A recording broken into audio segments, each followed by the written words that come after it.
Hello viewers, welcome to Agile Math class. If this is the first time of watching our videos, please don't forget to subscribe, like, comment, and also share our videos on various platforms. Now, the first slide here, we'll be talking about the use of statistics and in regards to the central tendency, which includes the mean, the median, and the mode. And the formula for calculating the mean, which is also known as the average of observation over time, is being shown here. We talk about the weighted mean and also the combined mean.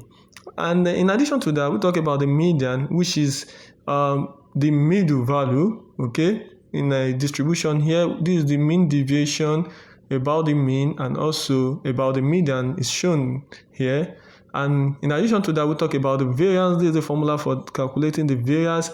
For statistical data, we have the group data, and we also have the ungrouped data. Don't forget that variance is the measure of dispersion, is not a measure of location. So these are the properties for calculating the expected value of our x and also the variance of our x. The expected value of our x is the same thing as the mean value, while the variance is the measure of dispersion. So this is the formula for calculating the standard deviation, and also the binomial distribution and also the Poisson distribution formula was also shown on this slide. Yeah, in this next slide, we talk about the application of the standard deviation, how the standard deviation can be calculated. That was shown in the first example, and also in the second example, we talk about it shows how the mean of an can be calculated, and the last example, we talk about the variance of an observation, how it can be calculated, the application of it.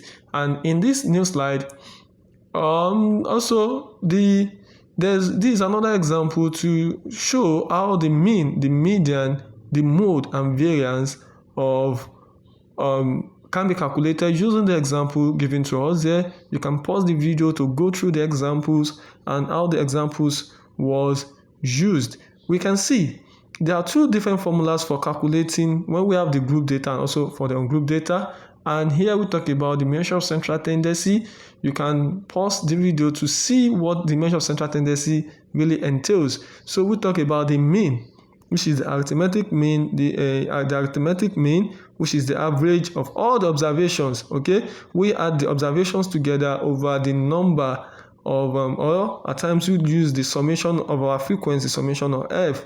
So that can be used, and these are the properties of mean that must be followed in calculating the mean. Okay, in calculating the mean, you must also always know the total, okay, and also the number of observation, and the minimum and the maximum value should also be known. Don't forget that mean can be used to make general assumptions over our data sets. Okay, and this is another example showing how the geometric mean can be applied.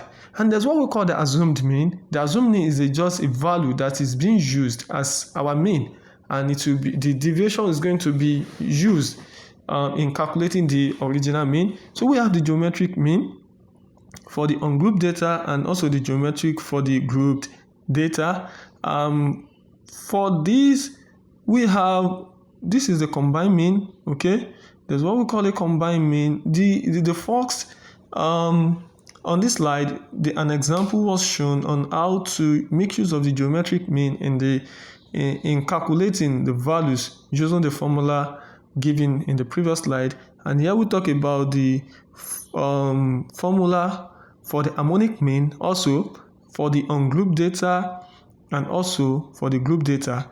In calculating the harmonic mean of a data set or of an observation which ranges from x1 to xn, is more or less like you finding the reciprocal of each of the observation. Okay, so that is the n, which is the number of observation, over the reciprocal of each of the observation. And this is the relationship that exists between the arithmetic mean, the geometric mean, and also the harmonic mean. So we can easily see the relationship that exists between the three formulas. Okay, and from here we can know that the arithmetic mean is greater than geometric mean, greater or equals to, while the geometric mean is also greater or equals to the harmonic mean. Here we talk about the median. The median is the middle value of an observation. There are some cases whereby we have it for the odd numbers and also some cases for the what? For the even numbers. So there are two different formulas for calculating the median. That is for the group data and also for the ungrouped data. So the formula is quite different. So this has been shown in this slide. And also in the next slide here, we'll talk about the mode.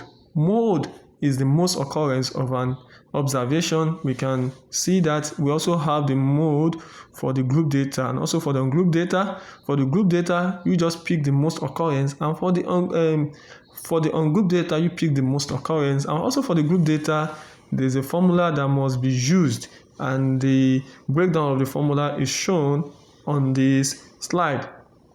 And here we talk about the mean deviation, which is the deviation of an observation from the average. Okay, we want to see how far the observation is from the average. So this is shown for the mean deviation. So looking at an example or the formula shown on this slide, we can have a clear view of the mean deviation for the ungrouped data and also for the group data. And here we talk about the standard deviation.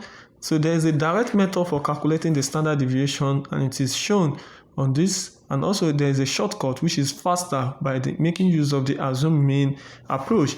And take note that standard deviation has its own formula for the group data and also for the ungrouped data. This should be put into consideration in learning the standard deviation.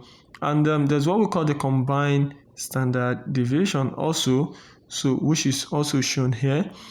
In regarding to standard deviation, don't forget, like I said earlier, standard deviation is a measure of dispersion. Okay, we want to see how dispersed the data set is. So it helps in making decision, yes, also in statistics. And lastly here, this is the formula for the coefficient of variation.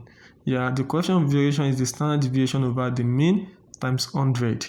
Okay, standard deviation over the mean times 100. So this is the formula for calculating the coefficient of variation. And what is the use of coefficient of variation? Okay, we use when we talk about the variation, statistics is believed that no two things is exactly the same. So it is used. So you can take your hands on some of these other formula also. This is being shown from a textbook. You can have a clear view, pause the video, zoom it, just to have a clear view of how this formula works out. So from this inequality involving the arithmetic mean, geometric mean, and also the harmonic mean. And these are various examples that you can put your hands on to have a clear view of how this thing occur. These are the fundamentals of statistics. If you have good knowledge about this, then that shows that you have the background knowledge of statistics. And please, while watching this video, don't forget to click on the subscribe button on our YouTube. So our YouTube channel is Ajadi Math Class, and on Facebook, Mathematics Series. That is our page on Facebook. Just click on it. See you next video. Thank you very much for subscribing to our YouTube channel and also for watching our videos. I hope this helps you, and also share this for students in high school and also in the early stage in the tertiary institution.